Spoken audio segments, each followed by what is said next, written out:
सातबाऱ्यावरचा data हा नव्या सातबाऱ्यावरती feed करण्यात आला, जी डेटा एंट्री करण्यात आली त्यामध्ये बऱ्याच वेळा चुका झालेल्या आहेत। बऱ्याच लोकांच्या सातबाऱ्यामध्ये चुका झालेल्या आहेत, म्हणजे कुणाचं क्षेत्र कमी लागलेलं आहे तर कुणाच्या नावामध्ये बदल, कुणाचं म्हणजे नावामध्ये काना वेलांटीचा बदल असेल किंवा कुठल्याही प्रकारचा इतर हक्कामध्ये काही लोकांचे जे काही चुका आहेत त्या आलेल्या आहेत किंवा कुणाच्या नोंदी वाढायच्या राहिलेल्या आहेत, अशा बऱ्याच काही चुका ह्या जुन्या सातबाऱ्याचं रूपांतर नवीन सातबाऱ्यामध्ये होत असताना झालेल्या आहेत। किंवा काही वेळेस जुन्या सातबाऱ्यामध्ये सुद्धा महसूल अधिकाऱ्याला हाताशी धरून काही घोटाळे झालेले आहेत किंवा ते तसं कुठलंही कारण नसताना किंवा कुठली नाही का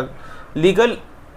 प्रोसिजर नसताना त्या बेकायदेशीरपणे त्या महसूल अधिकाऱ्याला हाताशी धरून त्यामध्ये खाडाखोड करून किंवा तसे बदल सातबाऱ्यामध्ये जर केले असतील तर असे ज्यावेळेस सातबाऱ्यामध्ये चुका होत असतात किंवा जर एखादी चूक आपल्याला पुराव्यानिशी आपण जर सिद्ध करू शकत असेल तर तो सातबारा आपल्याला दुरुस्त करता येतो का, तर नक्की आपल्याला हा सातबारा दुरुस्त करता येतो। मग आता ह्या सातबारा जर आपल्याला दुरुस्त करायचा असेल